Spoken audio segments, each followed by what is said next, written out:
lot of times people have longer arms than their torso, right?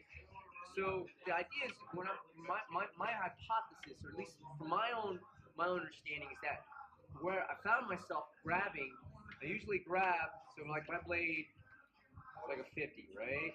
Yeah. I was always finding that my bottom hand was like right here. And I wondered why.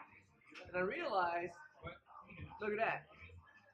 It's equal to the size of my torso.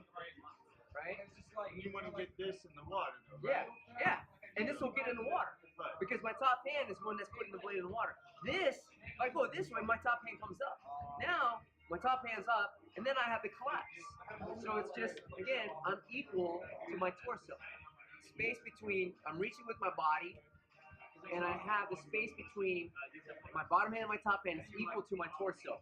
So it's a 1-to-1, meaning I can leverage, and then I have two equal parts, and I can pull, right? If this is two, now it's not equal. Now I'm overstraining, right? And I collapse. Here, oh, it's normal. Oh, look at that. That's the same size of my torso. Okay.